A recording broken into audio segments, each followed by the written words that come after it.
So our first design we're going to do is in a ceramic container. It's got a relatively small opening, and what I'm going to do is use a large hydrangea as the mechanics. Now when we're inserting the hydrangeas, the leaves underneath the flower head, most of them need to come off because they'll draw the water away from the blossom.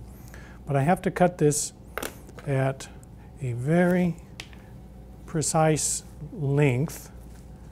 That's still a little tall, so that the head rests right on the vase, just a little bit shorter. I'm going to switch and use the pruning shears for that.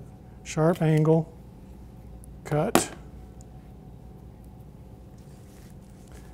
so that the hydrangea actually is just sitting on top of the vase. Stem is down in the water. Then, I mean, that's just kind of the epitome of simple elegance, but we're going to enhance that a little bit with a few other flowers, starting with some hot pink zinnias, and using the branching structure of the hydrangea, I'm just going to insert, it's just a little bit long,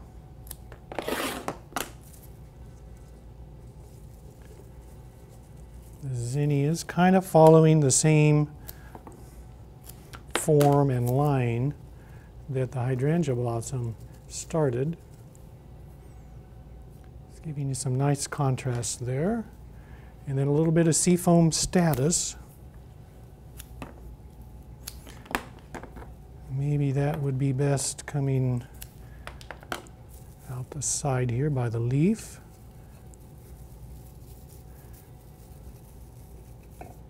Contrasting the texture and the color really creates a point of interest there. And then last, let's put another seafoam right here to pull that color around a little bit. Still a little long. This is one of those designs that you would make typically in place. So if this is going on your dining table or on a credenza, just set the vase to the side, put a little piece of plastic down, and make the arrangement there. And maybe just a little contrast of white with the lisianthus.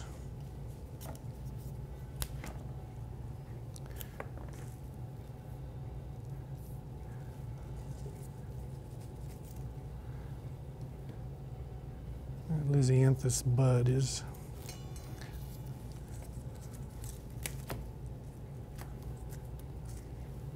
kind of a point of contrast here with the lines. Everything has been very smooth and round, and now I'm just going to have this little starburst sort of lisianthus coming out the top. And then let's use a little bit of sword fern for some greenery. So I'm going to clean off the base, and then I'm going to clean off the tip.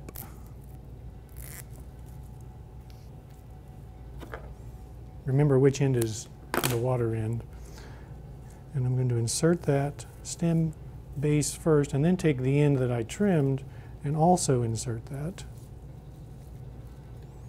Underneath, using your materials to kind of support it. Maybe two of those. The reason I'm taking the leaves off of the tip, you don't want any leaves to go down into the water itself, because it'll start bacteria growth.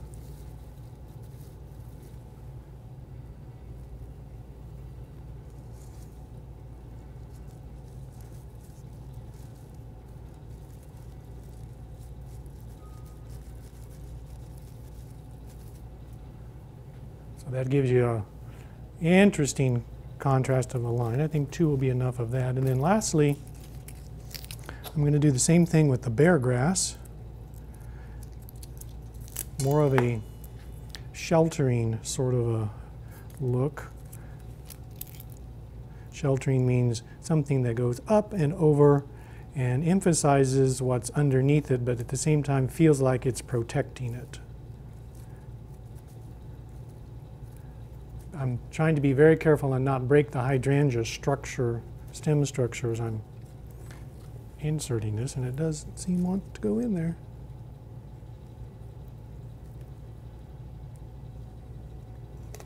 There we go. So I'm going to put about 3 of those emanating from the same point.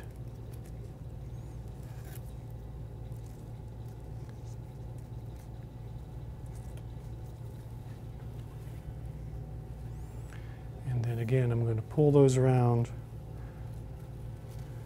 Let's see, this one needs to go under and over this way.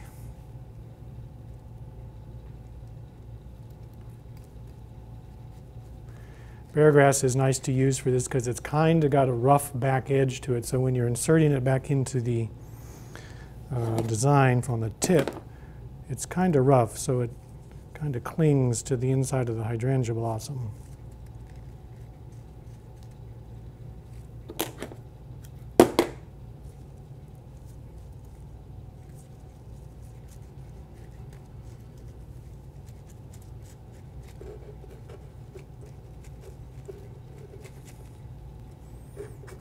Actually want that a little more angled, so I'm going to... It's the nice thing about a vase with no floral foam, you can reinsert several times.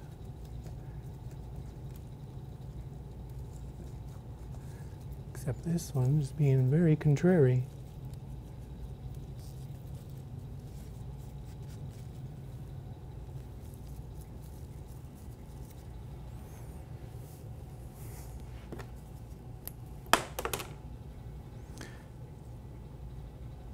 The depth created by doing this gives a lot of movement and a lot of line to the design that otherwise may be relatively static. So you've got a lot of negative space, adds visual interest, visual depth, and then here we have the finished design.